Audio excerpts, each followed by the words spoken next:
Ryan Foster was 32 years old and had been working since he was 22 in the business his grandfather had built with empty hands after leaving Cuba in 1961, with a small suitcase, $20 hidden in the lining of a shoe, and the unshakable certainty that he would never again allow anyone to take away everything he loved without fighting until his last breath.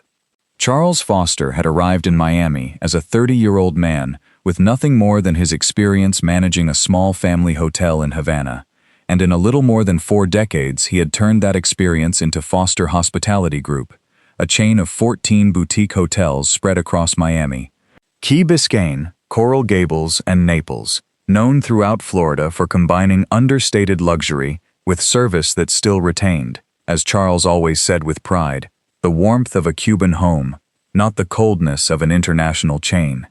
Ryan had practically grown up inside those hotels. His father, Ethan Foster, Charles's youngest son, had died in a car accident 12 years earlier, when Ryan was barely 20 and studying hotel management at the University of Miami. And from then on, Charles had taken on a role in his grandson's life that went far beyond the simple relationship between grandfather and grandson. He took him to board meetings when he was still only a teenager, taught him to read a financial statement while other boys his age were learning to play baseball, and repeated to him, almost like a mantra, the same phrase that had defined his entire life as an immigrant. Rye, money can be lost in a single night, but dignity and honest work, no one can take those away from you, no matter how hard they try. Ryan's mother, Susan Hayes, Ethan's widow, still lived in the same modest house in Hialeah where she had raised her son, refusing for years to accept the financial help Charles insisted on offering her, not out of empty pride, but because she had learned in the years after Ethan's death that the Foster family's generosity always came with silent conditions she preferred not to negotiate. Susan remembered all too clearly how Grace and Henry, Charles's other 2 children, had treated Ethan while he was alive, and she did not want her son to end up trapped in the same dynamics of resentment and manipulation that had made it so difficult for her late husband to hold a dignified place within the family business. Grace Foster Miller, 53, formerly ran Foster Hospitality Group's Public Relations and Events Department. Although in practice, she delegated nearly all the real work to assistants, while devoting herself to cultivating her image in the social circles of Coral Gables, where she chaired charity committees with the same intensity with which, in private, she calculated every move that might strengthen her position within the family inheritance. Her husband, Michael Miller, a moderately successful corporate attorney before marrying Grace, had found in the Foster name a platform his own career had never offered him, and over the years, he had become the silent architect of nearly every family strategy intended to consolidate Grace's control over the business. Henry Foster, 49, the eldest son, held the position of Chief Operating Officer, a role he exercised with an authority many employees privately described as closer to fear than respect. Henry had never fully forgiven the fact that, years earlier, his father had begun delegating increasingly important responsibilities within the company to Ryan, seeing his nephew's quiet rise as a direct threat to what he considered his natural right to inherit absolute control of the empire his father had built. That boy still has a great deal to learn before anyone entrusts him with anything serious, Henry often said in meetings Ryan did not attend, although the words always found their way back to him somehow. Ryan, however, had gradually earned the genuine respect of a large part of the hotel's operating staff, precisely because, unlike his aunt and uncle, he preferred to walk through each property himself and speak directly with the housekeeping staff, the night receptionists, and the cooks in the in-house restaurants, understanding that the true pulse of the business could be felt there, in the daily details that never appeared in the quarterly financial reports his Uncle Henry so enjoyed quoting during board meetings. "Your grandfather built all of this by talking to people, not to spreadsheets," Charles told Ryan whenever he saw him return from one of those visits with his hands still smelling of freshly brewed coffee from the hotel kitchens. "Don't let anyone convince you that this is a weakness. It is your greatest strength, and someday, when I'm no longer here, those people will remember who truly cared about them."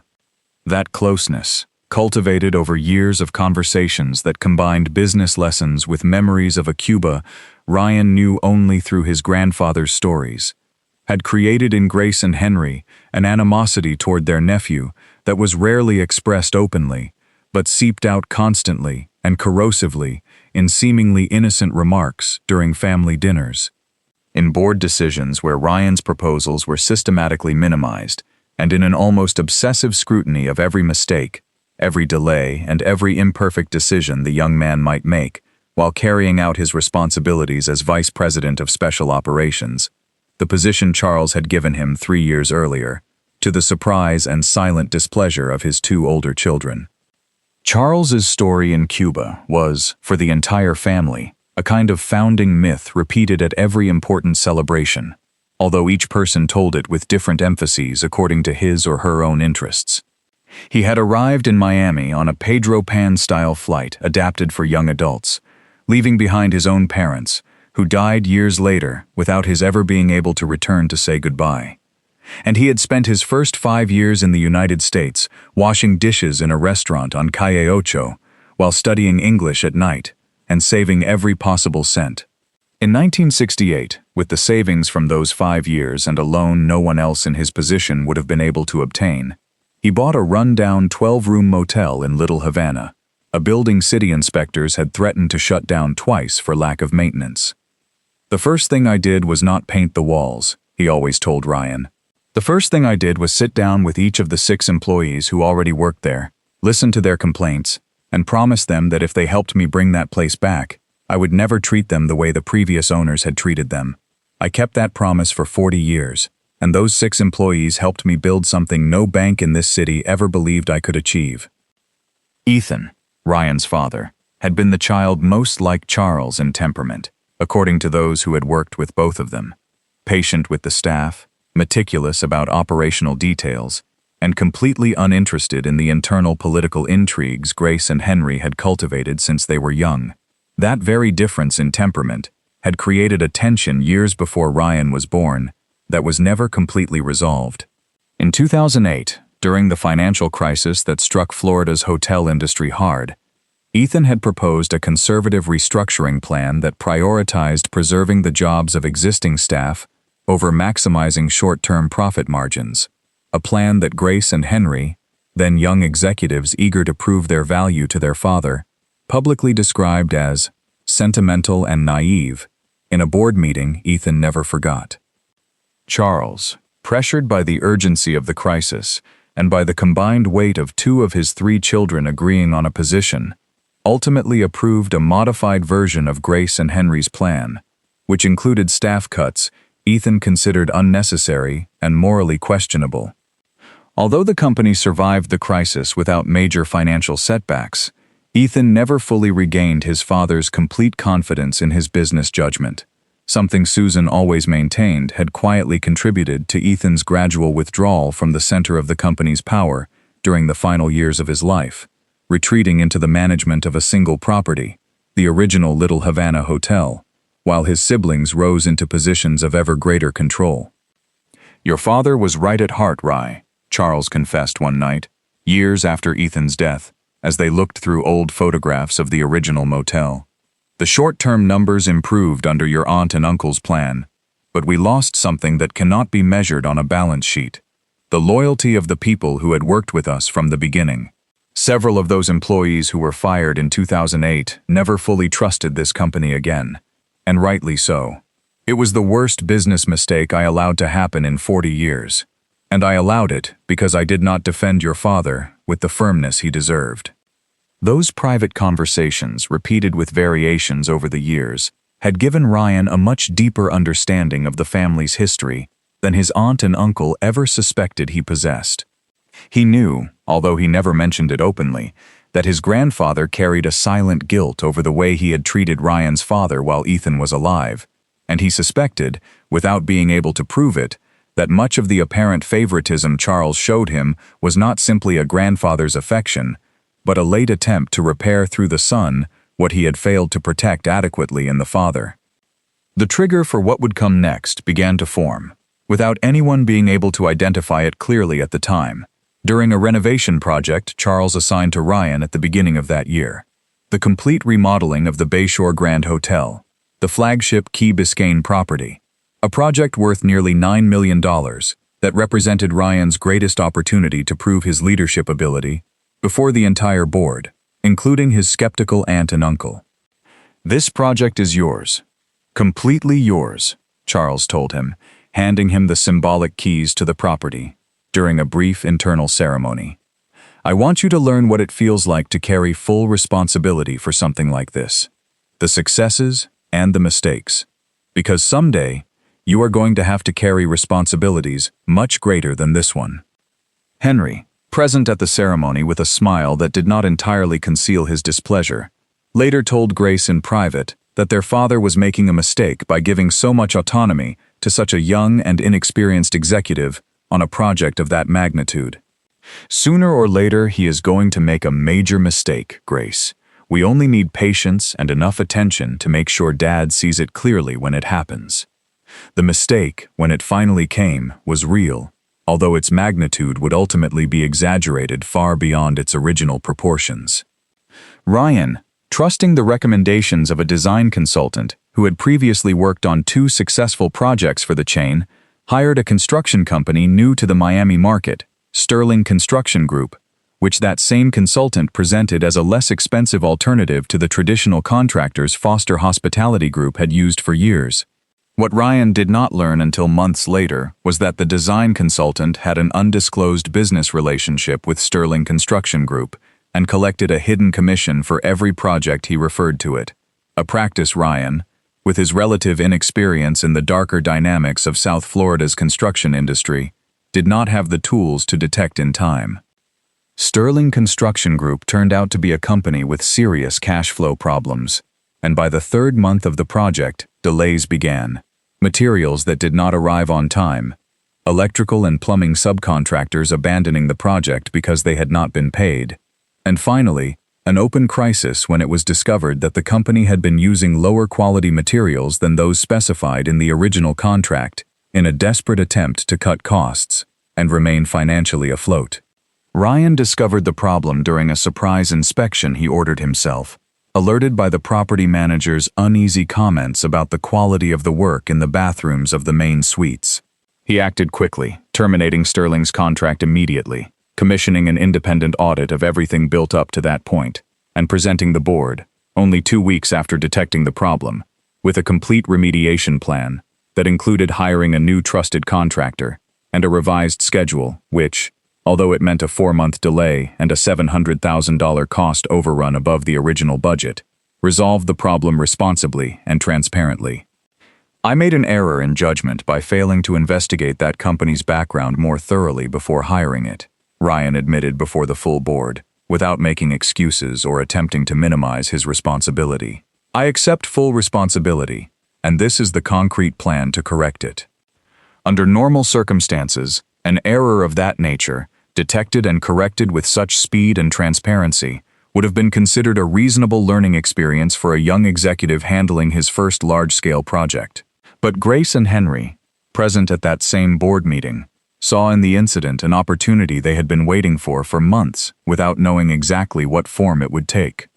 $700,000 in cost overruns and 4 months of delay are not a simple error in judgment, Ryan.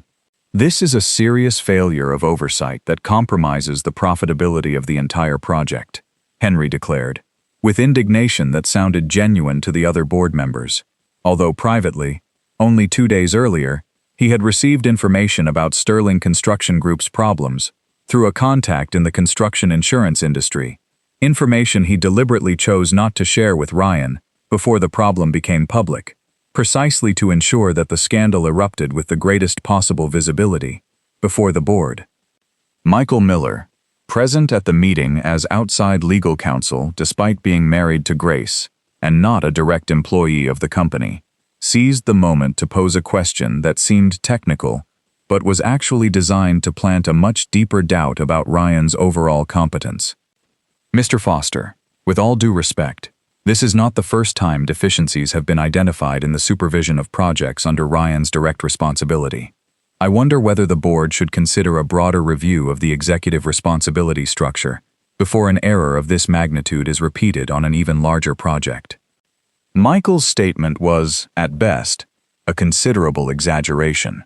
Apart from this incident, Ryan had no other significant mistake in his 3-year record as Vice President of Special Operations, but the insinuation, presented in the measured, professional tone characteristic of an experienced attorney, generated murmurs among some of the more conservative board members, people who already felt a certain discomfort with the speed at which Charles had promoted such a young executive over figures with many more years of formal experience in the company.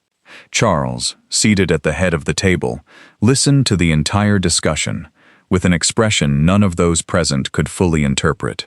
At the end of the meeting, he simply announced that he would personally review all documents related to the incident before making any decision, and that he expected every member of the board to maintain the same professional discretion he had always demanded in sensitive company matters. That night, however, Charles did not go to bed primarily worried about the $700,000 cost overrun, a figure that a company with Foster Hospitality Group's annual revenue could absorb without major difficulty. What kept him awake until 3 a.m. was something far more troubling: the almost perfect timing between the moment Henry obtained information about Sterling Construction Group's problems and the moment he decided not to share it with Ryan. Charles, with 40 years of experience detecting political maneuvers within his own company, recognized in that timing something painfully familiar, the same kind of silent calculation he had seen in Grace and Henry years earlier, when they maneuvered to weaken Ethan's position within the company. The next morning, he called his trusted attorney, Amanda Brooks, who had handled Charles's personal legal affairs for nearly 25 years, with a discretion he valued above almost any other professional quality. "Amanda, I need you to investigate something with absolute confidentiality. I want to know exactly when Henry learned about the financial problems of the construction company Ryan hired, and I want to know whether there are communications among Henry, Grace, and Michael related to this incident before it became public before the board. What do you suspect, Charles?"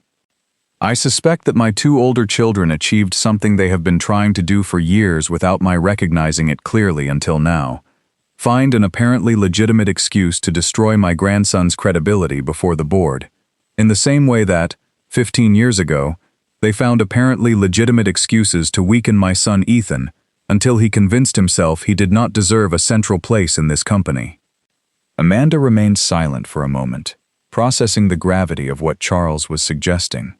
"If you're right, Charles, this goes far beyond a simple family conflict.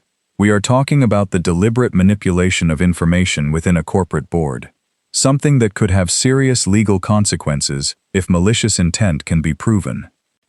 "I don't want to take this to court yet, Amanda. What I want, if my suspicions are confirmed, is to make sure Ryan is completely protected before Grace and Henry manage to carry out whatever they are planning. And for that, I need your help with something I want kept in absolute secrecy, even from him."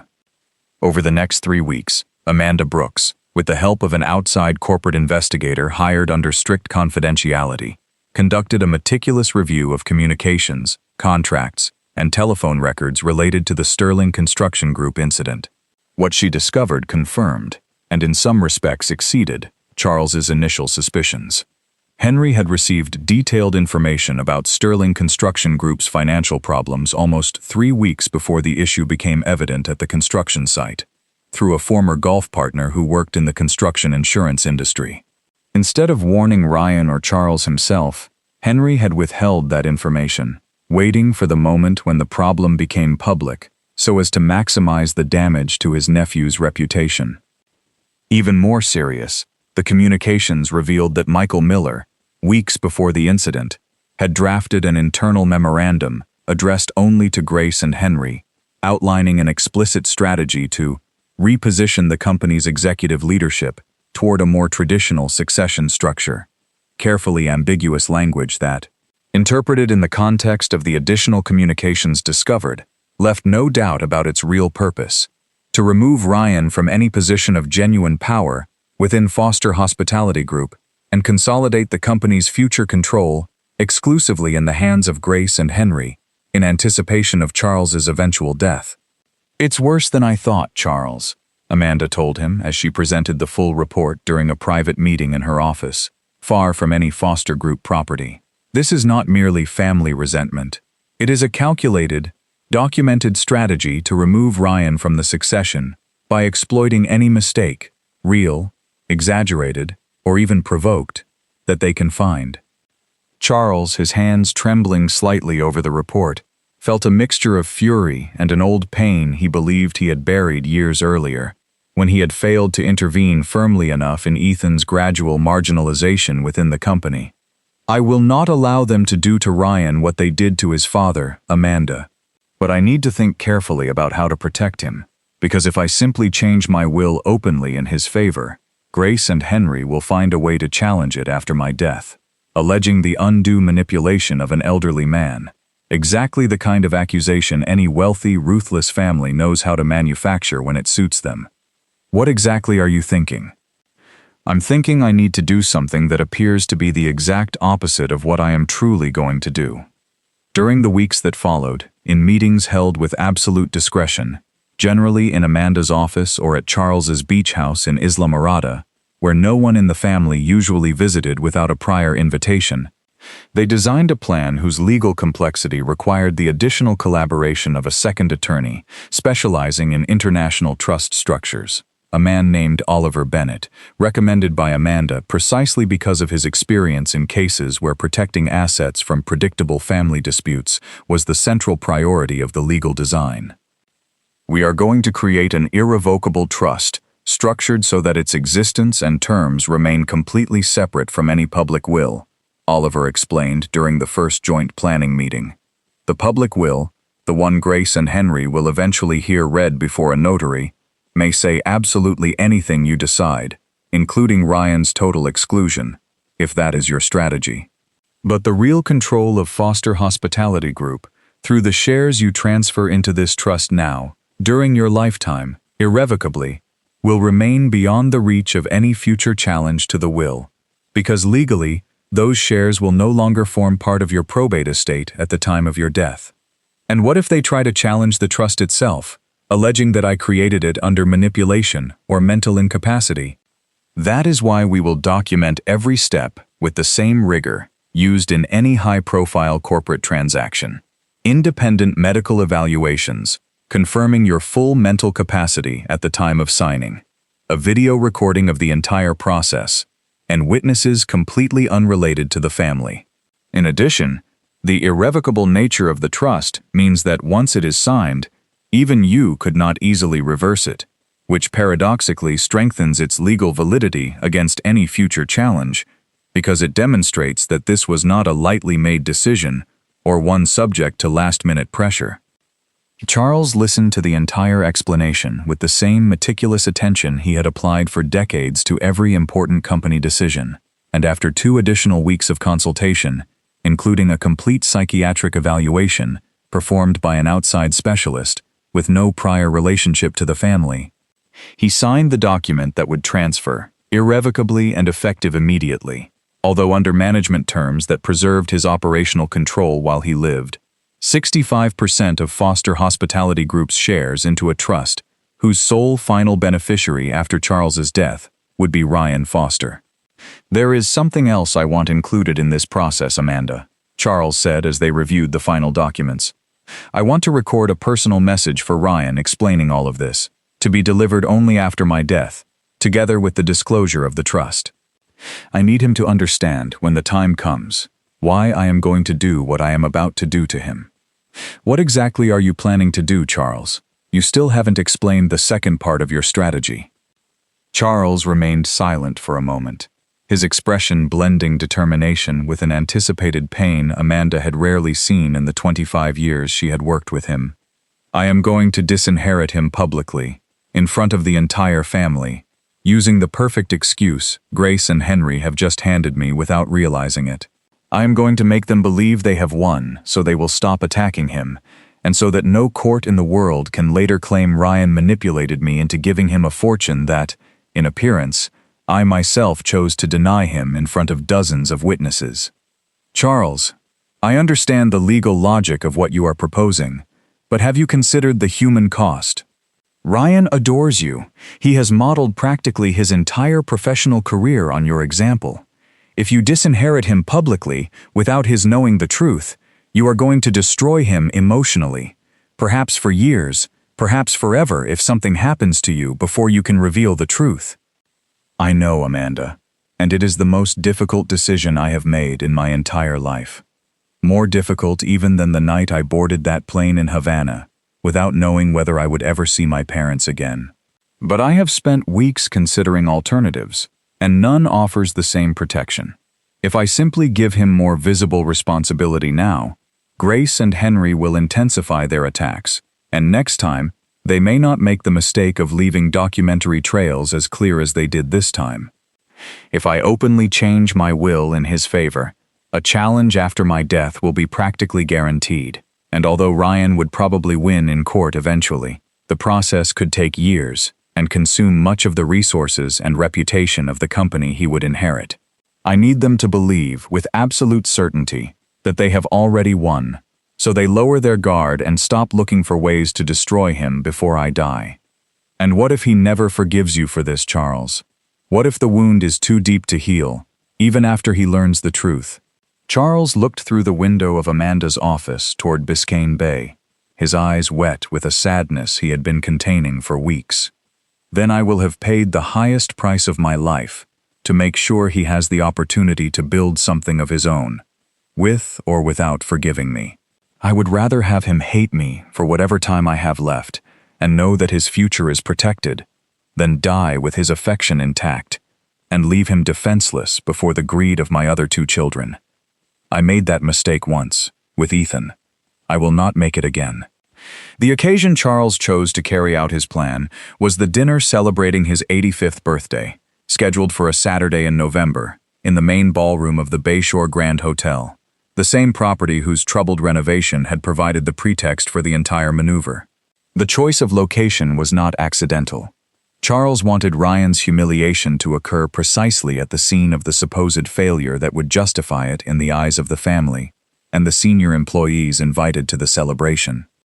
On the night of the dinner, the ballroom, decorated with the tropical flowers Charles always requested for his celebrations, held nearly 80 people, extended family, senior company executives, business partners of several decades, and a number of personal friends who had accompanied Charles since his earliest years in Miami. Ryan, suspecting absolutely nothing about what was about to happen, had prepared a brief congratulatory speech for his grandfather, filled with affectionate anecdotes about the business lessons he had received from him since childhood. After the opening toasts, and after several guests had shared stories about Charles's extraordinary career, he rose with the help of his cane and called for silence with a gesture everyone immediately recognized as the prelude to something important. Thank you all for joining me tonight. 85 is an age I never imagined reaching when I boarded that plane more than 60 years ago, not knowing whether I would survive the following month, much less whether I would one day celebrate a birthday surrounded by such abundance. But tonight, I do not want to speak only about celebration. I also want to speak about responsibility, because at my age, a person begins to think with greater urgency about the legacy he will leave behind, and about who deserves to carry it forward. Ryan, seated near the head of the table beside his wife, Claire, and their 6-year-old daughter, Sophie, felt a surge of pride, assuming his grandfather was about to publicly recognize his work, perhaps in connection with the responsible way he had handled the Bayshore Grand renovation crisis. A few months ago, this very hotel where we are gathered tonight was the scene of a serious management problem, substantial cost overruns, significant delays, and inadequate supervision that compromised the reputation of the entire company before our guests and business partners. The ballroom fell into expectant silence. Henry, seated near his father, exchanged a quick glance with Grace, unable to completely hide the spark of anticipation in his eyes. For many years, I have entrusted increasingly important responsibilities to my grandson Ryan, at times above the experience and record of my own children, who have devoted entire decades to the growth of this company. I believed that trust was justified by his talent and dedication. But the Bayshore Grand incident has shown me, with a clarity I cannot ignore, that perhaps my judgment in this particular matter was wrong. Ryan felt the blood freeze in his veins. Claire, beside him, gripped his hand tightly, feeling the tension take hold of his entire body. For that reason, and after much reflection, I have decided that my current will, which granted Ryan a significant participation in the future of this company, no longer adequately reflects the judgment a patriarch must exercise over the destiny of what he has built during an entire lifetime. As of tonight, my grandson Ryan is completely excluded from my will, and from any future participation in Foster Hospitality Group. The silence that followed was absolute, broken only by the distant sound of music. The orchestra, unaware of what was happening, continued playing softly in a corner of the ballroom until someone hurriedly signaled them to stop.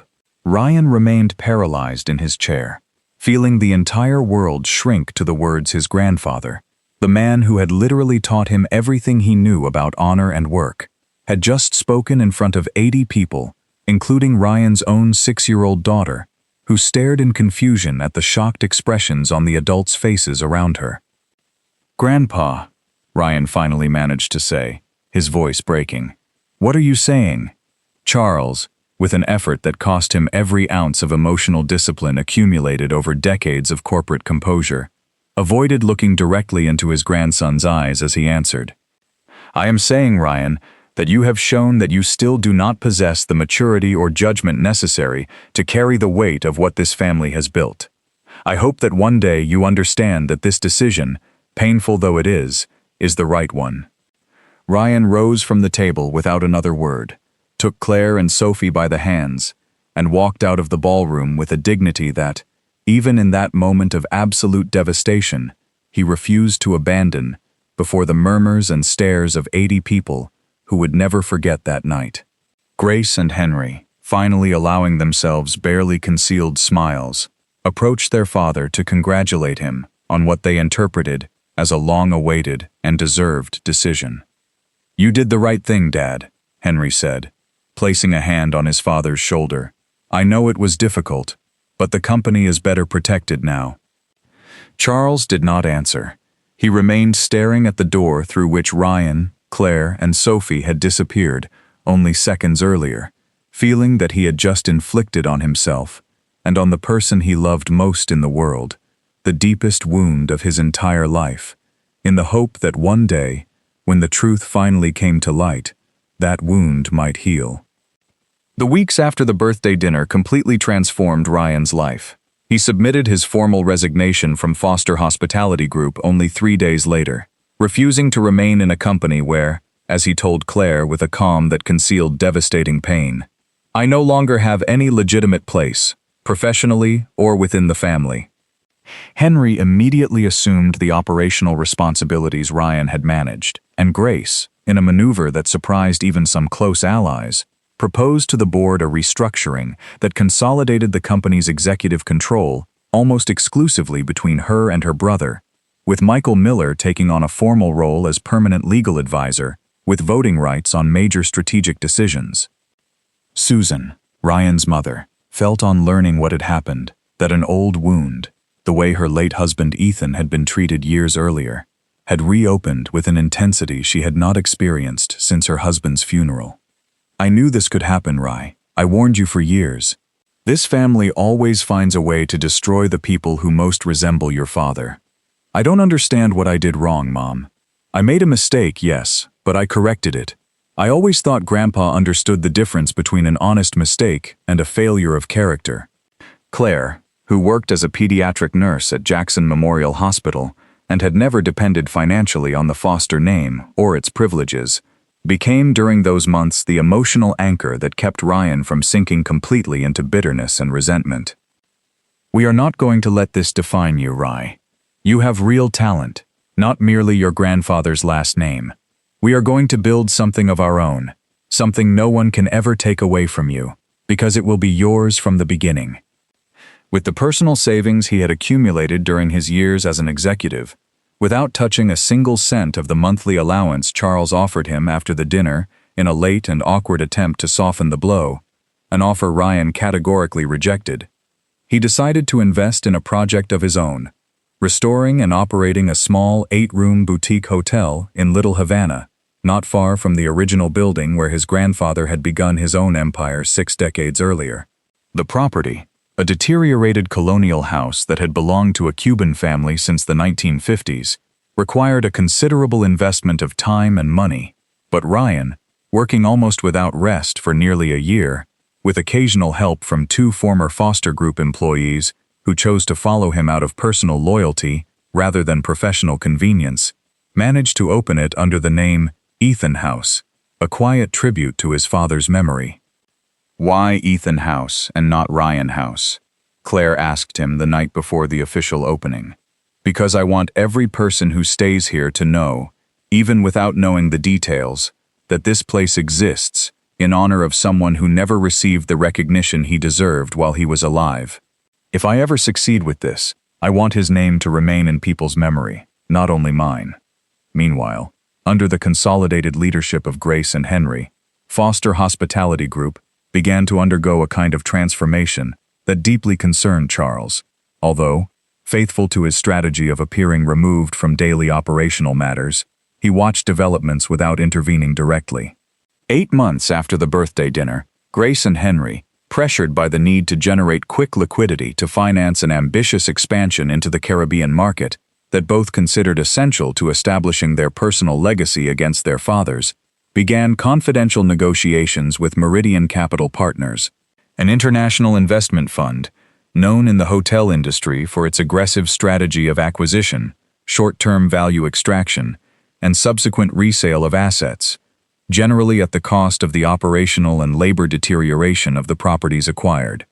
The plan Michael Miller helped structure contemplated the sale of 60% of Foster Hospitality Group's most profitable properties, including the emblematic Bayshore Grand Hotel, in exchange for an injection of capital that would allow Grace and Henry to finance both the Caribbean expansion and, according to internal documents discovered months later, substantial personal commissions structured as strategic advisory fees that the 2 siblings would collect directly from the transaction, regardless of the final result for the company or its employees. Charles, discreetly informed of the progress of this negotiation through loyal contacts within his own company, who had never stopped reporting relevant information to him, despite his apparent withdrawal from daily operating decisions, felt his original decision, painful as it had been, confirmed by each new revelation about the true priorities of his 2 older children. "They are willing to sell the legacy of my entire life to an investment fund that will destroy it within 5 years, simply to finance their own ambition and fill their pockets in the process," he told Amanda during one of their regular follow-up meetings. "Every day that passes confirms that I did the right thing by protecting Ryan from these people, even though the price was so high. How is your health, Charles? You look more tired every time we meet. The doctors say my heart no longer has the strength it once had. I do not believe I have many years left, perhaps not even many months. That is why I need us to review all the trust documents again, to make absolutely certain everything is ready for the moment when I can no longer watch over this personally." One afternoon in February, almost a year after the birthday dinner, Charles asked his trusted driver, a man named Owen Walsh who had worked for the family for nearly 20 years and knew the complete truth about the secret trust because, together with Amanda, he had been one of the few witnesses present when the documents were signed, to drive him to Little Havana without announcing the visit beforehand. "Are you sure about this, Mr. Foster? If anyone sees you there, it could raise suspicions." "I'll wear a hat and dark glasses, Owen. No one will recognize one more old man among the tourists on Calle Ocho. I only want to see him, even if it is from a distance, even if he never knows I was there." A year after opening, Ethan House showed clear signs of modest but genuine success. Positive reviews on the leading travel platforms, steady occupancy close to 80%, and an atmosphere that, as Charles could observe from a discreet table in the small cafe adjoining the property, reflected exactly the values he had spent years trying to instill in his grandson. Genuine warmth toward guests, meticulous attention to detail, and a staff who spoke of Ryan with a respect Charles recognized. With a pang of pride mixed with sorrow, as identical to the respect his own original employees had shown him 6 decades earlier. He watched Ryan cross the hotel's inner courtyard, personally carrying a suitcase for an elderly guest who seemed to be struggling with it, smiling with the same warmth as always, with no visible trace of the bitterness Charles had feared the public humiliation might have permanently planted in his character. He also saw Claire arriving after her hospital shift, still wearing her nurse's uniform, and little Sophie running among the courtyard planters with the carefree freedom of a child who, fortunately, seemed completely unaware of the financial drama that had shaken her family the previous year. Charles remained seated at that table for nearly an hour, without approaching and without revealing his presence, simply watching from a distance the life his grandson had built with his own hands, without a single cent of the family fortune, and feeling that despite the pain of the separation he himself had orchestrated, Ryan was demonstrating exactly the kind of character that confirmed beyond all doubt that the decision to protect him had been right. "He looks well, Owen," he finally said when they returned to the car. "He looks as though he is truly building something that belongs entirely to him, without depending on anyone. I hope I can tell him someday how glad I am to see him like this, even though I am the reason he had to learn it in such a painful way." Charles's health deteriorated noticeably during the following months. A series of cardiac arrhythmia episodes forced him to drastically reduce his activities, and by June, only 16 months after the birthday dinner that had marked the public break with Ryan, the doctors informed him that his heart, weakened by 86 years of life and the accumulated stress of recent decades, would not endure many more weeks without significant decline. "Amanda, I need us to accelerate everything.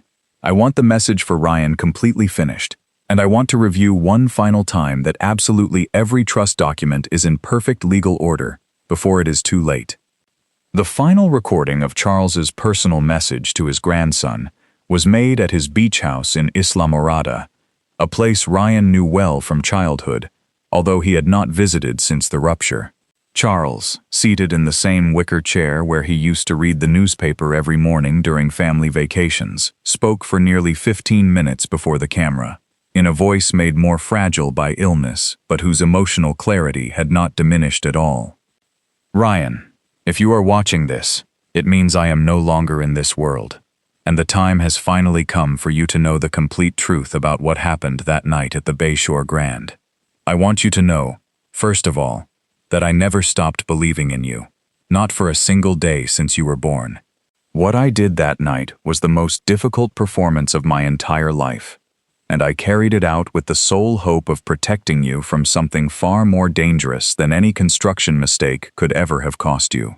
He continued by explaining, with the same detail he had shared with Amanda months earlier, the entire investigation into the maneuvers of Grace, Henry, and Michael, the decision to create the irrevocable trust, and the calculated strategy of public disinheritance as a legal shield against future challenges. "I know the pain of that night probably changed your life forever, and I know I may never be able to ask your forgiveness enough for the suffering I deliberately caused you. But I also know, because I have seen with my own eyes what you built at Ethan House, that this pain forged you in a way no easy inheritance ever could have. Now it is your turn to decide what to do with the truth, and what to do with Foster Hospitality Group. I do not leave it to you as a burden or an obligation. I leave it to you as a tool, to use in whatever way you consider right, even if that means selling everything and keeping only Ethan House, if that is what truly makes you happy. The only thing I ask is that you never allow resentment toward your aunt and uncle to define the decisions you make from now on. I made that mistake with your father, allowing years of silent resentment to consume our relationship before we could repair it. I do not want you to make the same mistake, either with them or with me, even though I will no longer be here to ask you in person." Charles Foster died 3 weeks later, in the early hours of a Tuesday in July, surrounded only by a private nurse and Owen, who had insisted on remaining that night because he sensed the end was near. Grace and Henry, notified by telephone only 2 hours later, arrived at the house with a composure that, according to the private nurse in a later comment to Amanda, seemed directed more toward coordinating the next legal and media steps than toward genuinely processing the grief of their father's death. The funeral was held 4 days later at St. Mary's Cathedral in Coral Gables, with attendance reflecting the magnitude of the legacy Charles had built. Local politicians, leaders of Miami's Cuban community, business partners of several decades, and hundreds of current and retired Foster Hospitality Group employees, who came to say goodbye to the man who, for many of them, had represented not only an employer, but a father figure within the immigrant community he had helped establish in the United States over the years. Ryan attended wearing the same dark suit he had worn at his own father's funeral 12 years earlier, accompanied by Claire and Susan, who, despite years of accumulated resentment toward the Foster family, insisted on paying her respects to the man who, in spite of everything, had been a fundamental part of her son's life. Grace and Henry exchanged an uncomfortable look when they saw him enter, not knowing exactly how to behave toward a nephew they had helped publicly disinherit only 16 months earlier. "I didn't expect you to come," Grace said, approaching him briefly during the reception afterward, her tone shifting between genuine surprise and a discomfort she could not entirely conceal. "I came for him, not for you," Ryan answered without obvious hostility, but with a firmness that made clear the wound remained completely open. No matter what happened at the end, he was my grandfather, and I owe him respect for everything he represented before that night. The formal reading of the public will was scheduled for the following week, at the office of a traditional notary the family had used for years in less complex inheritance matters, while the disclosure of the trust, following precise instructions left by Charles, was arranged separately at Amanda Brooks's offices, only 2 days before the public reading of the will, with Ryan as the only person present and no additional family member in attendance. Ryan arrived at that appointment without really knowing what to expect, assuming, with the resignation he had cultivated during months of silent grief over a relationship that had never been repaired, that it concerned some minor administrative issue related to his formal resignation years earlier, perhaps an unsigned document involving residual employee benefits. "Ryan, thank you for coming," Amanda said, indicating that he should sit across from her desk, where she had already prepared a considerably thick folder beside a sealed envelope bearing his handwritten name. "Before we begin, I need you to know that what you are about to hear will be difficult to process, and I want to ask you to be patient with me while I explain everything in the correct order." "What is this about, Amanda? I have already lost practically everything I had to lose with this family. I don't believe there is much left that can surprise me." "You are going to be surprised, Ryan. 14 months before the birthday dinner where he publicly disinherited you, your grandfather had already irrevocably transferred 65% of Foster Hospitality Group's shares into a trust whose sole final beneficiary is you." Ryan remained completely motionless, processing the information with an expression that combined disbelief, confusion, and a sudden fury that emerged before he could control it. "What? Are you telling me he already knew, 14 months beforehand, that he was going to publicly disinherit me? That he planned all of this in advance while I believed I had lost not only my job, but the trust and affection of the only grandfather I had in my life? Ryan, I need you to see something before you draw any conclusions. Your grandfather left a personal message for you, recorded 3 weeks before he died, explaining exactly why he made this decision. I think you should hear it before we discuss the legal details of the trust." Amanda placed a laptop on the desk and played the recording Charles had made at his beach house in Isla Mirada. Ryan, his fists clenched over his knees at first, listened to every word with a tension that transformed minute by minute into something far more complex than his initial fury. Renewed pain over the suffering his grandfather had carried, in silence, confused gratitude for the protection he had received without knowing it, and a deep sadness for the 16 months of distance the two of them had endured unnecessarily, if unnecessarily was the correct word for a separation designed precisely to be necessary from a legal perspective, however devastating from any human one. When the video ended, Ryan remained silent for almost a full minute, his gaze lost somewhere on Amanda's desk. 16 months, Amanda. 16 months believing my grandfather had lost faith in me, that everything we built together over the years meant nothing beside a single error in judgment. 16 months in which I could not even say goodbye to him properly, because part of me was still hurt, still unable to understand why he had done that to me in front of 80 people, including my own daughter. I know this is a great deal to process all at once, Ryan, and I know no legal explanation, no matter how sound, can fully compensate for the pain you felt during all that time. But I also want you to understand something. While you were building Ethan House with your own hands, your grandfather watched you with a pride he could barely contain, precisely because he saw that you were proving, without needing any inheritance, exactly the kind of character he had always known you possessed. He watched me? What do you mean? Amanda then told him about Charles's discreet visit to Little Havana, about the full hour he had spent seated in the cafe adjoining Ethan House, watching Ryan, Claire, and Sophie without revealing his presence, and about the exact words he had shared with Owen that afternoon, words Amanda had recorded in her own notes after Owen, months later, decided to share them with her because he felt they deserved to be documented for the moment when Ryan finally learned the complete truth. 2 days later, at the office of the family's traditional notary, the formal reading of Charles Foster's public will took place, with Grace, Henry, Michael Miller, and several additional attorneys present, all carrying the calm expectation of people who assume the outcome of a meeting has already been completely decided in their favor. The will, exactly as Charles had deliberately structured it, confirmed Ryan's complete exclusion, granting all personal assets not included in the trust, as well as the remaining company shares not previously transferred, in equal parts to Grace and Henry.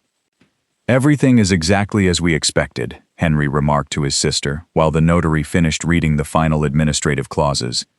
Dad kept his word until the very end. What neither of them knew, because the public will made no explicit reference to the trust, whose legal nature as an instrument separate from the probate estate required no mention in the testamentary document, was that the shares they had just inherited represented only the remaining 35% of Foster Hospitality Group, a percentage that, although substantial in absolute value, no longer constituted majority control of the company. The revelation came only a week later, when Ryan, accompanied by Amanda and Oliver Bennett, called a formal meeting with Grace, Henry, and Michael Miller at Foster Hospitality Group's headquarters, entering those offices for the first time since his resignation 16 months earlier. "What are you doing here, Ryan?" Henry asked, his hostility barely concealed as he watched him enter the conference room. "This is no longer your place, and I believe that was made quite clear more than a year ago." "I am here because I have a legal right to be here," Ryan replied, with a calm that surprised even Amanda, who had expected to see lingering traces of the initial fury he had shown days earlier. As the final beneficiary and current controlling majority shareholder of Foster Hospitality Group, through the irrevocable trust established by my grandfather, 14 months before the dinner, where you celebrated my supposed downfall. The silence that followed was identical in its density and disbelief to the one Ryan imagined must have filled the Bayshore Grand 16 months earlier, although this time he stood on the opposite side of the table. "That is impossible," Grace said, visibly paling. "The will read last week did not mention any trust." "Because the trust was never part of my grandfather's probate estate," Oliver Bennett explained, sliding a folder containing the full documentation toward the center of the table. "It was structured as an irrevocable lifetime transfer, entirely separate from any testamentary provision. Here is the complete documentation, the trust instrument, the independent medical evaluations confirming Charles Foster's full mental capacity at the time of signing, and the corresponding notarized record, dated 14 months before the birthday dinner." Michael Miller, his hands trembling slightly as he reviewed the documents, was the first to fully understand the legal magnitude of what was taking place. "This means Ryan controls 65% of the company's operating shares, regardless of what the public will says." "Exactly," Amanda confirmed. "And it also means that any major strategic decision, including the ongoing negotiation with Meridian Capital Partners for the sale of properties to which we have access through the company's internal documentation, now requires Ryan's explicit approval as controlling shareholder." Grace rose abruptly from her chair, her face distorted by fury and disbelief. This is fraud. My father could not have done this without our knowing. I will challenge this trust down to the last cent I have to spend on attorneys. I suggest that you first consult an attorney who specializes in trusts before announcing legal battles you are unlikely to win, Oliver replied with the professional calm of someone who had designed that very document to withstand every imaginable challenge. The irrevocable nature of the trust, combined with the exhaustive medical and notarized documentation supporting it, makes any successful challenge highly improbable at best. Henry, processing the information with a mixture of cold calculation and contained fury, changed strategies almost immediately. Very well. Let us assume this trust is legally sound. That does not change the fact that Ryan was publicly disinherited by our father's explicit decision. Does that not represent an obvious contradiction that any court should consider evidence of undue manipulation by someone, perhaps Ryan himself? Ryan, hearing that accusation with a composure that surprised even him, answered before Amanda could intervene. That is exactly the irony my grandfather anticipated, Uncle Henry. The fact that he publicly disinherited me in front of 80 witnesses is precisely the strongest possible evidence that I did not manipulate him into giving me anything. How could I have manipulated him into leaving me a fortune if the same man publicly humiliated me before the entire family and cut off every visible participation in his will? The logic of your own accusation collapses in on itself. There is something else you need to know before deciding how to proceed legally, Amanda continued, opening a second folder she had prepared specifically for that moment. During the investigation we conducted to confirm the trust's validity, we also discovered the full terms of the negotiation with Meridian Capital Partners, including the personal commissions that both of you, Grace and Henry, had arranged to collect directly from the transaction, regardless of the consequences the sale would have for employees at the affected properties, or for the company's long-term financial health. That is not illegal, Michael replied quickly, although his voice no longer carried the confidence it had minutes earlier. Strategic advisory commissions are common practice in transactions of this magnitude. They are legal when properly disclosed to the full board, and when they do not create a direct conflict of interest with the fiduciary duties of the executives involved, Oliver answered.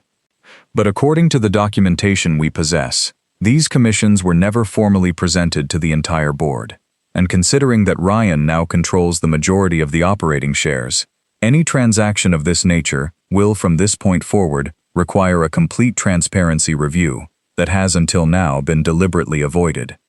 Ryan watched his aunt and uncle's expressions gradually transform from their initial fury into a kind of calculated panic, and he felt that the moment offered an opportunity he chose to use not out of resentment, but with the clarity his grandfather had explicitly asked him to cultivate in his final message.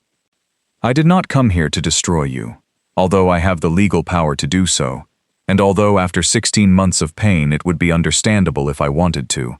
I came to protect what my grandfather built, and to protect the hundreds of employees who depend on this company, including many who have worked here since my grandfather opened the first motel in Little Havana more than 60 years ago.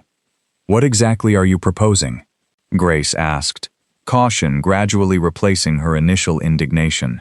I propose the following. The negotiation with Meridian Capital Partners is canceled immediately. We are not going to sell properties representing generations of honest work to an investment fund that seeks only to extract short-term value and discard the rest. In exchange, and considering that I could legally initiate much more severe action related to the undisclosed commissions, I am offering to let you retain your current executive positions, subject from now on to financial transparency oversight that Amanda and Oliver will help design, similar to the structure my grandfather had already begun implementing years ago after other management incidents I prefer not to discuss in this meeting. Henry, rapidly calculating the implications of the offer against the alternative of possible legal action for breach of fiduciary duty, was the first to respond. And if we accept this oversight, will you eventually try to remove us completely anyway? It is not my intention to destroy what remains of this family, Uncle Henry, although I would understand if you doubted my words after everything that has happened. My grandfather specifically asked me in his final message not to allow resentment to define my decisions. I am going to honor that request, even if it means working with you in a way none of the three of us would have imagined only 2 weeks ago. The meeting continued for nearly 3 additional hours, with Oliver and Amanda structuring the specific legal terms of the new corporate governance, while Grace and Henry, gradually processing that their position had changed radically, with no realistic possibility of reversing it in their favor, finally accepted the proposed terms, although with a bitterness neither attempted to fully conceal. At the end of the meeting, after Grace and Henry had left, Michael Miller remained for a few additional minutes and approached Ryan with an expression combining professional resignation and something resembling reluctant respect. "Your grandfather was far more astute than any of us gave him credit for, Ryan. He designed all of this with a precision that even I, with all my legal experience, could not have fully anticipated. My grandfather spent 60 years learning to survive in a country that required him to rebuild his entire life from nothing, Michael.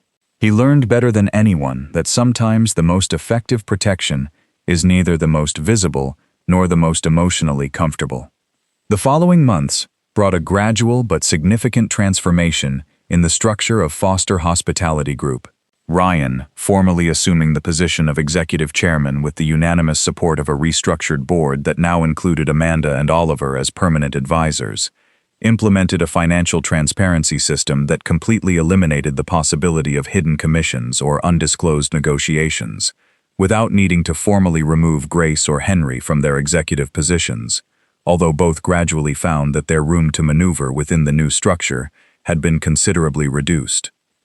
Ethan House, the small boutique hotel in Little Havana, remained under Ryan's personal and direct ownership, completely separate from Foster Hospitality Group's corporate structure, precisely because, as he explained to Claire one night while they reviewed the books of both businesses together, it represented something he wanted to preserve intact, without mixing it with the complexity and family wounds now also carried by the larger company. "That place is ours, completely ours, built from nothing without anyone's help. I want it to remain that way, no matter what happens with the rest." The relationship between Ryan and his aunt and uncle never fully healed, but over the following months, it found a functional balance none of the three would have believed possible in the days immediately after the trust was revealed.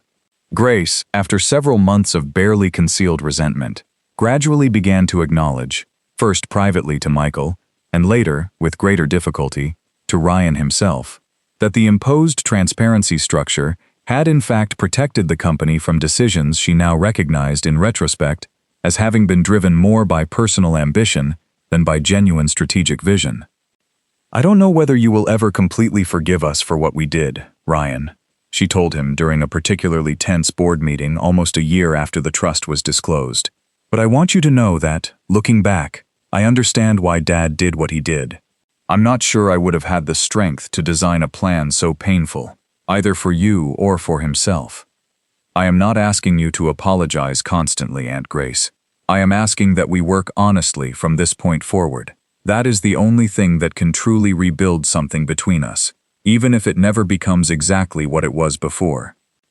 Henry, with a prouder temperament than his sisters, took considerably longer to show any sign of genuine reconciliation, although over time, after seeing that the new governance structure truly stabilized the company and allowed it to grow sustainably without the constant liquidity crises caused by their previous expansion ambitions, he began collaborating with Ryan on concrete operational matters with a professionalism that, although it never turned into genuine family warmth, at least allowed the company to function without the open hostility of the first months. Susan, Ryan's mother, found in the entire process an unexpected form of closure regarding the way her late husband Ethan had been treated years earlier within the same family. "Your father never had the opportunity to see anything like this, Rye.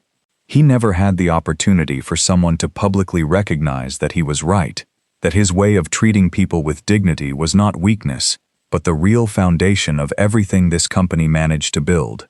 I am deeply glad that you were able to experience that, even if it came through such a painful path.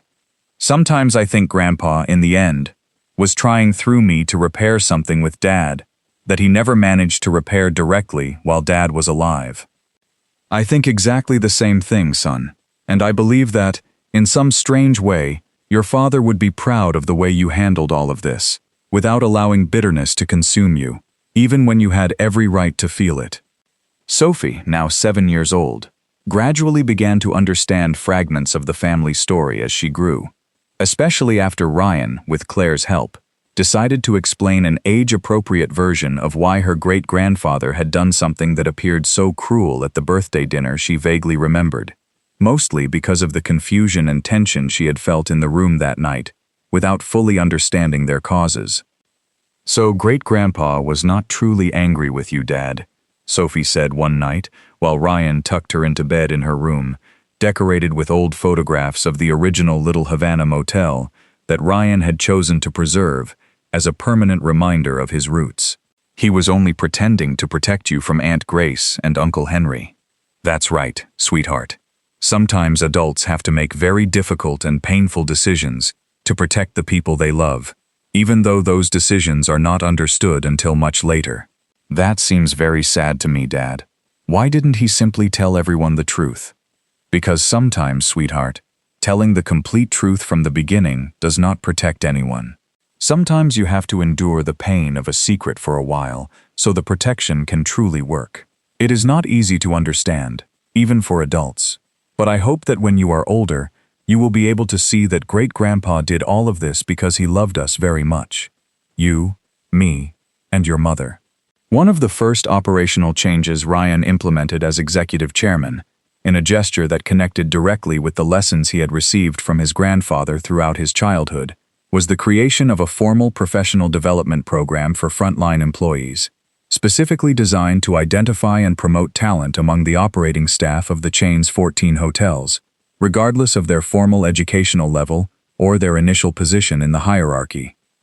One of the first beneficiaries of that program was Melissa Carter, a night receptionist at the Bayshore Grand Hotel, who had spent 11 years working the least desirable shift at the property, raising 2 teenage children alone on the modest salary the position offered, without anyone in the previous executive structure ever considering her potential for roles of greater responsibility. "I never thought anyone would notice the work I do here in the middle of the night, when most of the guests are asleep and no one from management is present to see it," Melissa confessed to Ryan during the ceremony announcing her promotion to assistant manager of nighttime operations for the entire chain, a newly created position designed specifically to use the accumulated experience of employees like her. "My grandfather taught me that the true character of a business is revealed in the moments when no one is watching, Melissa. 11 years of doing your job well without recognition says far more about your character than any university degree you might have had." 6 months after formally assuming the executive chairmanship of Foster Hospitality Group, Ryan decided to visit, for the first time since his grandfather's death, the beach house in Islamorada where Charles had recorded his final message.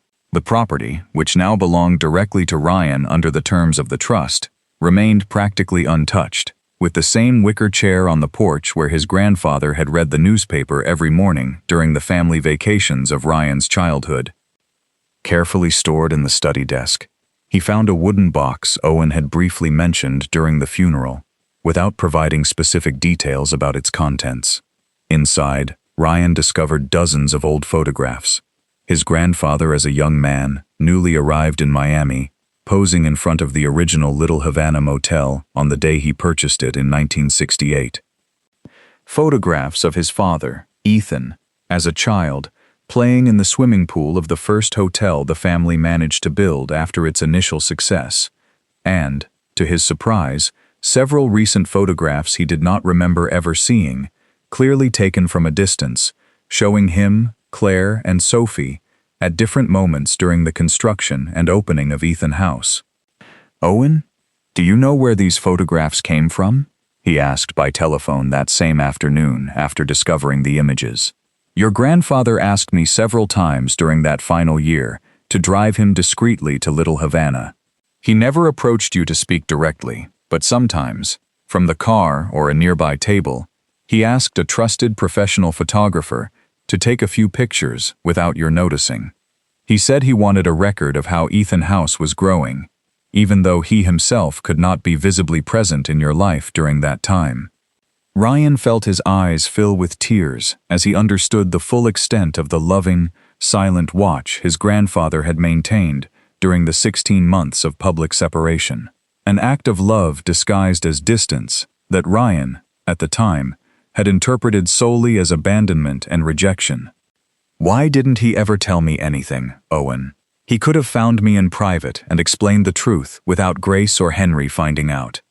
Your grandfather honestly feared that if you learned the truth too early, you would unconsciously change your behavior in a way that might raise suspicions in your aunt and uncle. He needed your pain to be completely genuine, and your distance from the company to be completely genuine, so the legal strategy would work without a flaw. I know it sounds cruel when put that way, but I also know, because I watched him suffer every day of those 16 months, that no decision in that man's entire life was ever more difficult. That night, seated on the same porch where his grandfather used to sit, with the photographs spread across the wooden table worn by sun and sea salt, Ryan finally allowed all the layers of emotion accumulated during the previous months: fury, pain, gratitude, sadness, and a renewed love he no longer knew how to fully name, to be released without restraint. "I miss you, Grandpa," he said aloud toward the dark sea stretching before the property. "I wish I could have told you before you left, instead of spending the last months of your life without speaking to you, with the affection I truly felt for you, even in the middle of all the pain."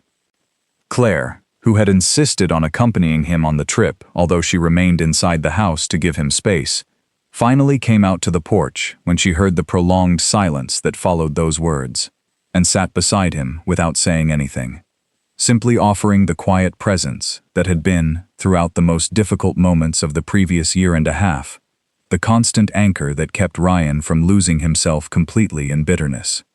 "I think he knew, Rye, even without your telling him directly, that your affection remained intact beneath all the pain. People who truly love someone can feel those things, even through silence and distance." "I hope you're right, Claire, because I need to believe that, somehow, he knew that despite everything, I never stopped loving him as the grandfather who taught me practically everything I know about how to live with dignity." 1 year after assuming the executive chairmanship, Ryan announced the creation of the Charles and Ethan Foster Foundation, a program specifically designed to offer microloans, free business advice, and hotel management training to newly arrived immigrants in Miami who dreamed of establishing small businesses of their own, reproducing in a structured way the same path his grandfather had traveled without any institutional support 6 decades earlier. He deliberately chose to include his father's name beside his grandfather's, symbolically correcting, even if decades late, the lack of recognition Ethan had received while alive within the family company itself. "I want every person who receives help from this foundation to understand that it comes from 2 men, one who built an empire from nothing, and another who, although he never led that empire with the recognition he deserved, taught his son, that is, me, that the true measure of success is not how much you control, but how you treat people while you build something," Ryan said during the foundation's official announcement, held in the courtyard of Ethan House, with Susan seated in the front row, visibly moved by the public tribute her late husband's memory was finally receiving. Among the foundation's first beneficiaries was Daniel Owens, a 38-year-old Venezuelan immigrant who had arrived in Miami 4 years earlier fleeing the economic and political crisis in his country, working first as a delivery driver and later as a cook in various restaurants around the city, while saving cent by cent with the dream of opening his own small restaurant, specializing in traditional Venezuelan food, something that did not yet exist in his Doral neighborhood, with the quality and authenticity he knew he could offer. "Traditional banks never gave me a single opportunity for a loan because I did not have enough credit history in this country or property I could use as collateral," Daniel told Ryan during one of the advisory sessions the foundation personally offered to every participant in the microloan program. "This foundation was the first institution that truly listened to my entire business plan, instead of rejecting me as soon as it saw my current financial situation. with the microloan granted by the foundation, supplemented by continuing advice on cost management, local marketing, and regulatory compliance, that a team of volunteer consultants from Foster Hospitality Group provided free of charge to every beneficiary. Daniel opened, 18 months later, a small restaurant called Taste of the Andes, which during its first year of operation became one of the most highly recommended Venezuelan establishments in all of Miami-Dade County, according to the leading restaurant review platforms. When my grandfather came to this country, no one gave him a single opportunity either, Ryan told Daniel during the official opening of Taste of the Andes, which Ryan attended personally, not as a public figure seeking recognition, but as someone who genuinely valued seeing the complete cycle of the help his foundation could provide. He had to build that opportunity entirely on his own, borrowing money from sources we would now consider almost impossible to obtain legally. I hope that through this foundation, no other person with your talent and determination has to travel that same lonely road. During its first 3 years of operation, the foundation provided microloans and structured advice to more than 60 small immigrant entrepreneurs throughout South Florida, with a survival rate for those businesses significantly higher than the general average for new ventures, precisely because the model was not limited to initial financing, but included ongoing support throughout the critical first years of operation, reproducing the philosophy Charles had always applied within his own company. The most valuable investment was never capital alone, but the time and genuine attention devoted to people. Meanwhile, Ethan House had prospered to the point that Ryan and Claire, with the enthusiastic support of 2 of the original employees who had followed Ryan after his departure from Foster Hospitality Group, decided to open a second sister property called Haven House, located in Hialeah, near the home where Ryan had grown up with his mother, using the same operating model of family warmth and meticulous attention to detail that had defined the success of the first establishment. Haven House, Ryan explained to a local reporter covering the opening for a small community outlet specializing in South Florida news, is a name my mother chose in honor of what this city represented to our family for decades. Not only a place where wealth could be built, but a true refuge for people who arrived with nothing more than the hope of a better life. The 3rd anniversary of Charles's death happened to coincide almost exactly with the 60th anniversary of the purchase of the original Little Havana Motel, the rundown 12-room building that had marked the true beginning of everything the Foster family would later build. Ryan, together with the full board of Foster Hospitality Group, including Grace and Henry, who by then had developed a genuinely professional working relationship with their nephew, although never one entirely free from the residual tension of what had occurred years earlier, decided to organize a joint commemoration of both anniversaries, transforming the original building, which the company had preserved over the decades without ever selling it, despite multiple attractive offers from real estate developers interested in the increasingly valuable Little Havana land, into a small community museum dedicated to the history of Cuban immigration in Miami. The museum's opening ceremony, held in the same building where Charles had begun his hotel empire, brought together former employees who still personally remembered the founder, beneficiaries of the Charles and Ethan Foster Foundation, who had managed to establish successful businesses of their own through the microloan program, and local journalists interested in documenting a story that, for Miami's growing community of new immigrants, represented tangible proof that the American dream, although increasingly difficult to achieve in such a competitive real estate market, remained genuinely possible with sufficient determination and appropriate structural support. Grace, responsible for coordinating the ceremonial aspects of the event, something she now did with a renewed sincerity that contrasted sharply with the social calculation of her earlier years, delivered a brief speech publicly acknowledging, explicitly for the first time, the complexity of the family history that had led them to that moment. "Our family did not always make the right decisions among ourselves," Grace said, with a vulnerability that surprised several of those present who knew her mainly through her more superficial social reputation.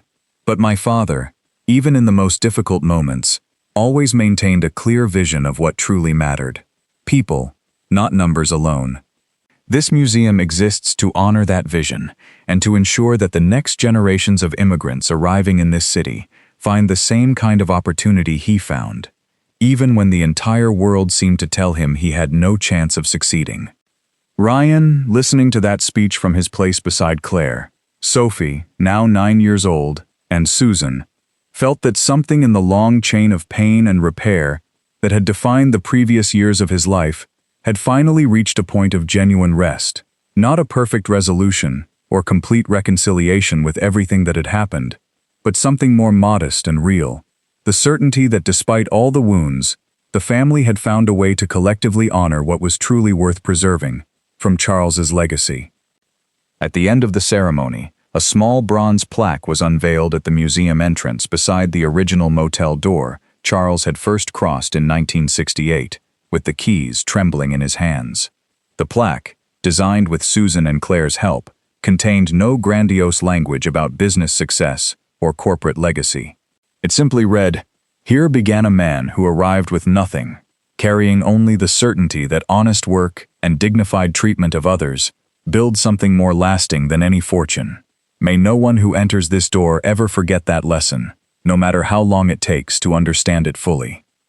Melissa Carter, now the full director of nighttime operations for the entire Foster Hospitality Group chain, a position she had performed with such excellence that her management model had been implemented in hotel properties belonging to other chains seeking to learn from her success, approached Ryan at the end of the ceremony with an expression of gratitude that required no additional words to communicate fully.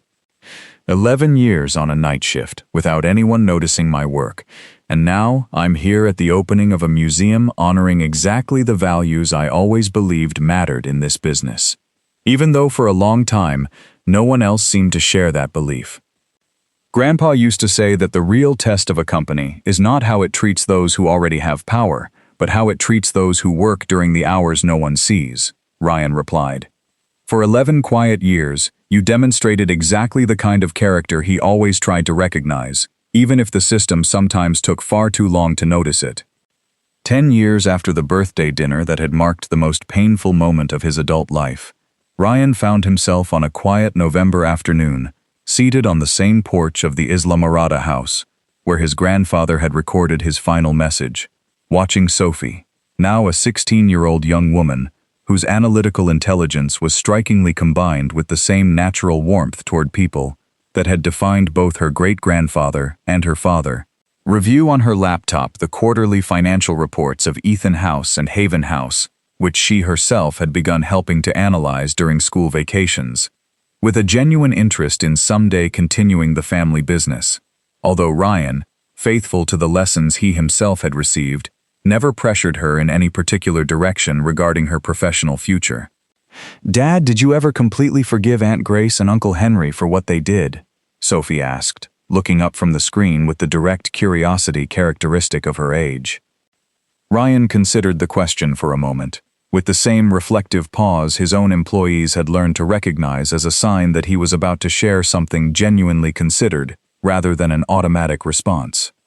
"I think forgiveness, sweetheart, does not always arrive as one unique, final moment, like in the movies. It comes little by little, through years of shared work and small honest decisions repeated one after another, until one day you realize you no longer carry the same weight of resentment you once carried, even though the original wounds never disappear completely. I do not know whether I completely forgave what they did, in the sense of entirely forgetting the pain of those 16 months, but I did learn to build something functional with them, and over time that proved more valuable than any abstract forgiveness that existed only in my words without any real change in our daily actions." "And great-grandpa, did you forgive him for putting you through all that pain, even knowing he did it to protect you?" "I forgave him much more quickly, although it was difficult at first too.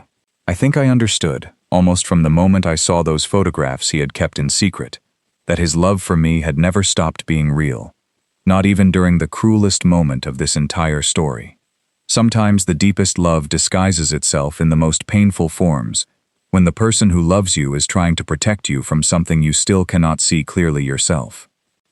Under Ryan's continuing leadership, Foster Hospitality Group had grown during that decade to 22 properties distributed throughout Florida, and, in a careful expansion Charles would probably have approved with pride, 3 additional properties in the Dominican Republic and Puerto Rico, always maintaining the same commitment to financial transparency and internal talent development Ryan had implemented during his first months as executive chairman. By then, the Charles and Ethan Foster Foundation had helped more than 200 immigrant entrepreneurs establish their own businesses in South Florida, many of which continued operating successfully years after receiving their first microloan.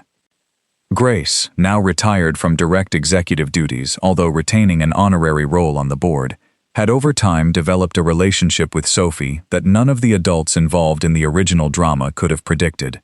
The great aunt who taught the young woman the finer aspects of event management and public relations, genuinely passing on, for the first time in her professional life, knowledge accumulated over decades without any hidden agenda of family manipulation behind those lessons. Henry, for his part, had died 3 years earlier of a sudden heart attack, and at his funeral, attended by considerably fewer people than his father's funeral, years before, Ryan delivered brief remarks that surprised several of those present with their genuine generosity toward a man who had, in documented fashion, attempted to destroy Ryan's career and position within the family. My Uncle Henry made serious mistakes in his life, mistakes he himself had to confront, and that he acknowledged, although never entirely explicitly, during the final years of shared work we had in this company. But he also devoted 40 years of steady work to this business. And without that work, regardless of his flaws, Foster Hospitality Group would not be what it is today. At this moment, I choose to remember the part of his legacy that is worth honoring, instead of remaining trapped in resentment over what he himself eventually came to understand had been wrong.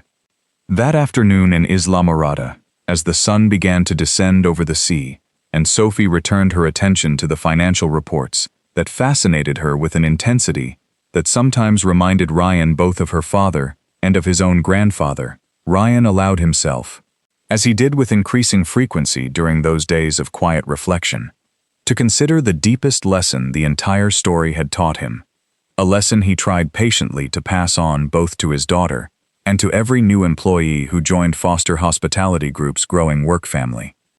Because the most difficult truth to accept after a decade of reflection was not simply that his grandfather had loved him enough to inflict devastating pain for the sole purpose of protecting him from something worse. It was something broader and more uncomfortable to admit, that sometimes genuine protection and genuine love look nothing like what we expect them to look like, that sometimes they require sacrifices neither person involved would have chosen voluntarily if a less painful alternative had existed, and that the only way to honor that sacrifice, once the complete truth behind it is finally revealed, is to categorically refuse to let the pain of the process contaminate the use made of the final result. His grandfather had risked the most important relationship of the final years of his life, staking everything on the certainty that Ryan would eventually understand the reason behind the method. Looking back from the distance of a decade filled with reconstruction, honest work, and a family that had learned, however imperfectly, to heal its deepest fractures, Ryan could finally say, with a certainty that no longer hurt as much as it once had, that his grandfather had been right, and that the price of that truth, although extraordinarily high, had been worth every second of the pain both of them had endured separately before they could finally understand one another completely. That same night, after the meeting in Amanda's office where he learned of the trust's full existence, Ryan arrived at his home in Coral Gables, still processing the flood of contradictory emotions the revelation had unleashed. Claire, seeing him enter with an expression combining emotional exhaustion and a kind of silent vertigo, left what she was preparing in the kitchen and sat with him in the living room, waiting patiently until he found the words necessary to explain what had happened. All this time, Claire, 16 entire months believing I had permanently lost my grandfather's affection, carrying that wound every morning when I opened Ethan House, every night when Sophie asked why we no longer visited great-grandpa, and it turns out he was watching us from a distance, proud, unable to say a single word. Are you angry with him, or are you grateful? Claire asked, with the calm insight that characterized her even in the moments of greatest emotional tension within the family. Both at once, and I do not know how to reconcile those feelings. I am furious, because he put us through suffering he might have avoided if he had found another way to protect me. And I am deeply grateful because without that suffering, perhaps I would never have found the determination necessary to build Ethan House, to discover that I can create something with my own hands without depending on the Foster name or any inherited privilege. Perhaps both feelings can be true at the same time, Rai. Perhaps you do not need to choose between gratitude and pain. Perhaps real life, the kind that does not appear in the soap operas my grandmother used to watch on television when I was a child, works exactly like that, full of imperfect decisions made by imperfect people who, even so, act out of the most genuine love they are capable of offering at that particular moment in their lives. Ryan remained silent for a moment, feeling Claire's simple but accurate words begin to organize the storm of emotions he had carried throughout the day. What do you think I should do now? With the company, with Grace and Henry, with all of this? I think you should do exactly what your grandfather asked you to do in that video. Use all of this as a tool, not a weapon. You have the power to destroy your aunt and uncle legally. You probably have enough clear documentation to do it without much difficulty. But you also have the power to build something better than what existed before. Something that honors both your grandfather's original work and the character you demonstrated by building Ethan House from nothing. That decision is completely yours, Rai. And whatever path you choose, I will be beside you supporting you, as I have been throughout all these difficult months. During the darkest months of the public separation, when most of the social friends Ryan had cultivated during his years as a Foster Hospitality Group executive gradually disappeared from his life, uncomfortable with the possibility of associating with someone who no longer represented any obvious social or professional advantage, there was one notable exception Ryan would remember with deep gratitude for the rest of his life. Stephen Carter, general manager of the Bayshore Grand Hotel for almost 15 years. A man who had worked directly under Ryan's supervision during the troubled renovation project, and who knew, better than almost anyone else in the company, the true dedication and genuine character Ryan had shown throughout the Sterling Construction Group crisis. Stephen, potentially risking his own position within the company under Grace and Henry's new leadership, visited Ryan several times during the first months after the birthday dinner, offering not only emotional support, but valuable professional contacts that considerably helped during the early stages of building Ethan House, including the personal recommendation of an absolutely trustworthy contractor Stephen had used on multiple successful projects throughout his career. I do not care what Grace or Henry say about this, Ryan. I worked with you long enough to know exactly what kind of professional and what kind of person you are. If you need help rebuilding your life outside this company, count on me, without conditions or any expectation of something in return. Years later, when Ryan formally assumed the executive chairmanship of Foster Hospitality Group, one of his first administrative decisions was to promote Stephen Carter to Regional Director of Operations for the entire southeastern Florida region. Not as a sentimental favor, but as deserved recognition of one of the few senior executives in the company who had demonstrated, at the most difficult moment, genuine loyalty, based on character, observed over years, rather than on the cold calculation of the power immediately available. Stephen, I want you to know that I will never forget what you did for me during those months when practically everyone else disappeared, Ryan told him during the internal ceremony announcing his promotion. This position is not a reward for personal loyalty to me.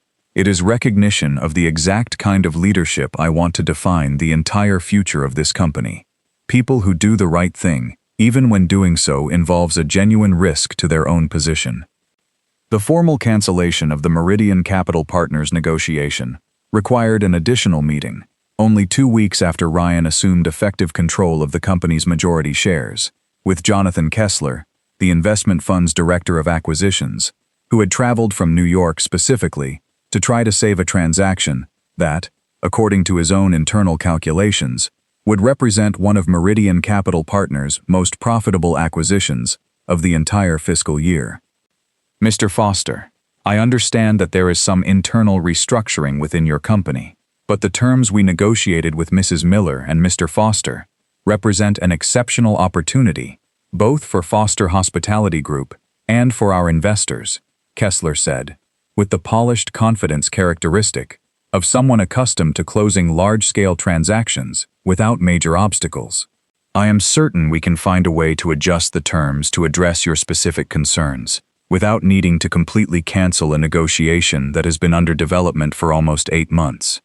Mr. Kessler, I personally reviewed every document connected with this negotiation during the past week, including Meridian Capital Partners' internal reports regarding similar previous acquisitions in Florida's hotel sector, Ryan replied, with the methodical calm he had learned to cultivate during the months of personal reconstruction after the family rupture. In every case, your fund acquired profitable properties, extracted the maximum possible value over a period of 3 to 5 years through aggressive staff cuts and deferred maintenance, and then resold those properties, generally after their reputations and physical infrastructure had deteriorated, to buyers who ultimately faced substantial remediation costs. That is an excessive simplification of a legitimate business model widely accepted in the industry, Mr. Foster. It may be a legitimate model from a purely financial perspective, Mr. Kessler, but it is not the model under which my grandfather built this company over 60 years, nor the model under which I intend to continue directing it. 14 of our most profitable properties, including the Bayshore Grand Hotel, represent not only financial assets, but entire working communities, many of which include employees who have worked with us for decades. I will not allow those communities to become a simple short-term profitability statistic to satisfy your investors' quarterly objectives. Kessler, gradually recognizing that Ryan's decision left no realistic room for negotiation, shifted his strategy toward a barely disguised warning about the potential legal consequences of canceling such an advanced negotiation. I hope your legal team has adequately considered the implications of canceling a negotiation at such an advanced stage, Mr. Foster. We have invested substantial resources in the due diligence for this transaction, and we will certainly evaluate every available option to protect our investors' interests. My legal team has exhaustively reviewed every document signed to this point, Mr. Kessler, and I can confirm that no binding agreement prevents the cancellation of this negotiation at its current stage. Especially considering that the undisclosed personal commissions Mrs. Miller and Mr. Foster negotiated directly with your team represent in themselves a potential violation of your own internal corporate compliance protocols, something I am certain the board of Meridian Capital Partners would prefer not to see publicly exposed if you decide to pursue any legal action against us. The specific mention of the undisclosed commissions, information Ryan had strategically chosen to reserve until that exact moment in the conversation, had the immediate effect of completely transforming Kessler's posture, and after a pause considerably longer than any previous one, he decided to formally withdraw every threat of legal action and accept the cancellation of the negotiation without additional conditions. I understand your position, Mr. Foster. Meridian Capital Partners will respect your decision to cancel this negotiation. After Kessler left, Amanda, who had remained present throughout the meeting as a legal witness, could not prevent a smile of genuine approval at the way Ryan had handled the entire confrontation. Your grandfather would have been extremely proud of the way you handled this, Ryan.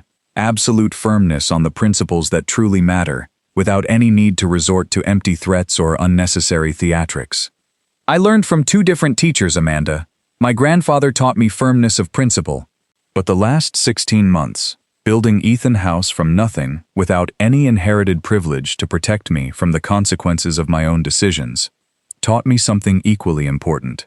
Genuine firmness does not need to raise its voice or resort to threats in order to be completely effective. Shortly after the museum ceremony in Little Havana, Ryan visited, as he did on every anniversary of his death, the grave of his father Ethan at Woodlawn Cemetery in Coral Gables, a ritual he had maintained since adolescence, but one that, after learning the complete truth about the trust and the strategic disinheritance, acquired a considerably deeper meaning. He sat on the grass beside the simple headstone, without any excessive decoration reflecting the wealth the family had accumulated, precisely because Ethan, while alive, had insisted that his funeral and final resting place reflect the same modest values he had always defended within a family increasingly obsessed with display. Dad, I do not know whether you can hear me from wherever you are, but I need to tell you something that took me a long time to fully understand. At the end of his life, Grandpa did something for me that he never managed to do for you while you were alive. He protected me, even when protecting me meant making me suffer deeply for a time. I believe that, in some strange way, he was trying through me to repair with you what he never managed to repair directly when he still had the chance. The wind gently moving the palm trees surrounding that section of the cemetery was the only sound accompanying Ryan's words as he continued speaking with the same natural ease he had developed over years of silent visits to that place. I know you suffered greatly watching the way your own siblings treated you, and watching Grandpa fail to defend you with the firmness you deserved. I want you to know that I learned from your mistakes and from his. I built Ethan House in your name, precisely because I wanted something to exist in this world that honored you directly, without depending on anyone else's belated recognition. And now, directing the entire company Grandpa built, I promise I will never allow the culture you had to endure for so many years to be repeated with any employee, regardless of that person's position in the company hierarchy. Susan, who had begun accompanying Ryan on those annual visits after the complete truth about the trust became public, sat silently beside him, holding a small bouquet of white flowers that she carefully placed on the headstone. Your father would have been so proud to see you become the kind of leader he always hoped the family company could have, Rye. Not because of the power you possess now, but because of how you chose to use it, even when you had every justification in the world to use it in a much more vengeful way. Sometimes I wonder, Mom, whether Grandpa would have acted differently with Dad if he had known then everything I later learned about the true cost of allowing family resentment to accumulate unresolved. Perhaps if he had defended Dad with the same strategic firmness he used to protect me, things would have been completely different for all of us. We cannot change the past, son, but we can honor it by building something better with what we learned from it. That is exactly what you are doing every day, in every decision you make within that company. Ryan remained at the cemetery until sunset began staining the sky in shades of orange, feeling, as during every previous annual visit, a complex mixture of enduring sadness over his father's early absence and renewed gratitude for having had, despite all the pain of the road traveled, the opportunity to complete, in some imperfect but genuine way, the cycle of recognition and dignity Ethan never fully received during his own life within the family he himself had helped build. Over the years, Foster Hospitality Group became a case study frequently cited in family business administration programs at several Florida universities, not so much because of its financial growth, which was considerable but not exceptional compared with other hotel chains in the region, but because of the particular way it had managed to resolve, without completely destroying itself in the process, one of the most complex and potentially devastating succession conflicts any family business could face. Management professors occasionally invited Ryan to share the full story at academic conferences, and although he was initially reluctant to publicly expose the most painful details of his own family history, he eventually accepted these invitations with increasing frequency, understanding that the specific lesson his grandfather had wanted to convey, about protection disguised as rejection, and the importance of structuring difficult decisions with a long-term vision, instead of an immediate emotional reaction, could genuinely benefit other business families facing similar succession dilemmas. The question I am asked most often at these conferences, Ryan told Claire one night after returning from a talk at the University of Florida, is not about the legal structure of the trust, although that generates a great deal of technical interest among the corporate law students present. The question I am asked most often is whether, knowing everything I know now, I would have preferred my grandfather to choose a different path, one that did not involve so much personal suffering for me during those 16 months. And what do you tell them? I answer honestly that I still do not have a completely satisfactory response to that question, even after all these years of reflection. There are days when I think the price was too high, that he should have found another way. And there are other days when I acknowledge, with equal honesty, that the suffering forged me in a way no easy inheritance ever could have, and that perhaps, without that specific pain, I would never have built Ethan House, never have discovered the strength within me to create something completely my own, without depending on any last name or inherited privilege. Sophie, now 18 and about to begin her own university studies in business administration, finally decided, after years of closely observing both the family business and the foundation bearing the names of her great-grandfather and grandfather, that she wanted to devote her professional career to expanding the microloan and business support model the foundation had perfected during the previous decade. Not necessarily within Foster Hospitality Group's structure, but as a replicable model that could help immigrant communities in other American cities where no similar institution existed. I want the foundation not to depend only on our family in order to function, Dad. I want to help design a model that other business families in other cities can reproduce with their own resources, so that the lesson we learned in the most painful way possible can help far more people than we could ever reach through what we do here in Miami alone.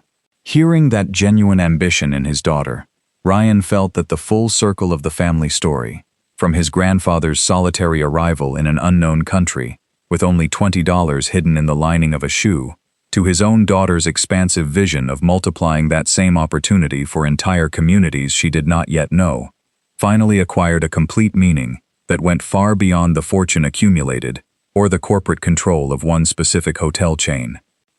Because in the end, after all the years that had passed since the birthday dinner that had seemed at the time to be the devastating end of everything Ryan believed he understood about his place within his own family, the deepest truth to emerge from the entire story had nothing to do with who legally controlled the shares of a hotel company, or who had won or lost an inheritance dispute calculated with exhaustive legal precision. Instead, it had to do with something much simpler and much more difficult to structure in any notarized document: the certainty that genuine love, even when temporarily disguised as rejection, even when it demands devastating sacrifices from both people involved, eventually finds its way back to the truth, provided there is, on the other side of the pain, enough character to recognize it when it is finally revealed in full. A grandfather had risked the final years of his most precious relationship to protect a future he himself would never live to see fully realized. A grandson had transformed the deepest public humiliation of his life into the catalyst for his own genuine transformation.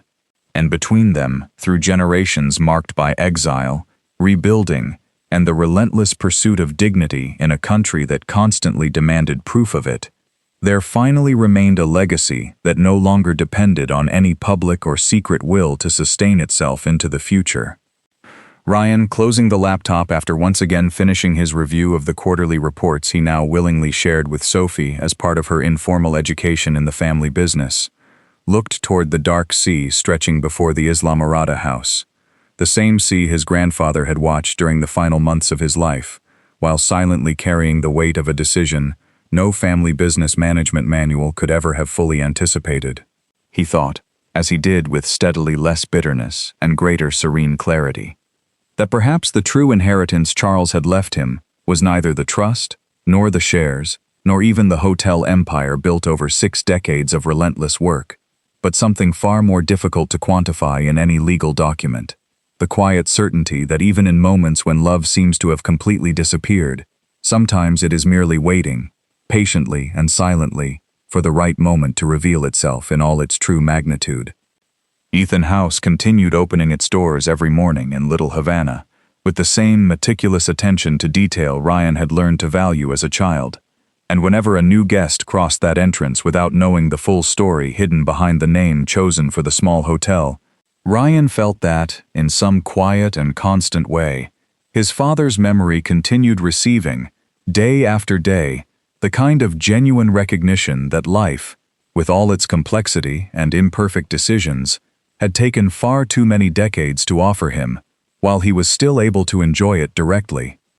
And perhaps that was, after all, the final lesson both Charles and Ethan, each in his own way, and each from the particular place life assigned him within a family, marked by exile, ambition, and the relentless search for a secure place in a new country, ultimately passed on to Ryan, without any of the three having consciously planned it from the beginning.